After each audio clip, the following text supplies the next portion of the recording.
नमस्कार, स्वागत आहे अजून एका छानशा रेसिपीमध्ये. तर आज आपण बघतो एक गोडाचा पदार्थ.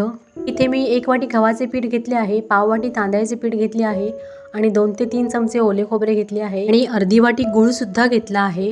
आता हा गूळ आपण एका पातेल्यात घेऊन हे पातेले गॅसवर ठेवून त्यामध्ये 1 वाटी पाणी घालायचे आहे आणि गूळ फक्त विरघळेपर्यंतच गरम करून घ्यायचे आहे. खूप गरम करायचं नाही आहे. हे बघा इथे आता गूळ विरघळला आहे.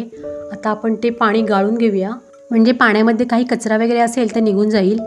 आता त्यामध्ये 1 वाटी गव्हाचे पीठ घालायचे आहे आणि पाव वाटी तांदळाचे पीठसुद्धा घालायचे आहे आणि आपण जे ओले खोबरे घेतले आहे ते सुद्धा घालायचे आहे आणि त्यामध्ये थोडेसे चिमूटभर मीठसुद्धा घालायचे आहे.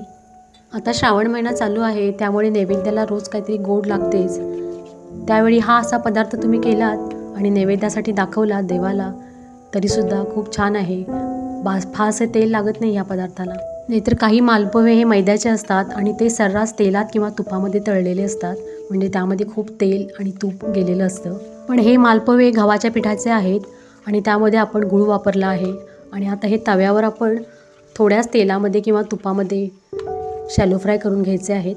आता आपले पीठ इथे छान मिक्स झाले आहे. त्यामध्ये चिमूटभर मीठ आणि चिमूटभर सोडा घालायचे आहे. सोडा घातल्यामुळे मालपोह्याला जाळी मस्त येते. थोडा जास्त घालायचा नाही, अगदी चिमूटभर घालायचं आहे. आता तव्यावर थोडंसं तेल घालायचं आहे आणि त्यावर एकदा पिठाचे मिश्रण घालायचे आहे आणि व्यवस्थित चमच्याने गोल असे पसरवून घ्यायचे आहे.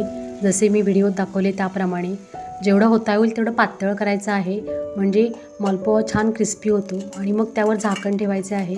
अर्धा मिनिटानंतर हे पहा, मालपोहा तव्यापासून छान वेगळा झाला आहे, अजिबात तव्याला चिकटला नाही आहे. आता त्यावर थोडेसे तेल घालायचे आहे आणि मालपोहा छान दोन्ही बाजूंनी भाजून घ्यायचा आहे. हे पहा, छान गोल्डन कलर आलेला आहे मालपोह्याला. रेसिपी आवडली असेल तर नक्की लाईक करा आणि चॅनलवर नवीन असाल तर चॅनलला सबस्क्राईबसुद्धा नक्की करा.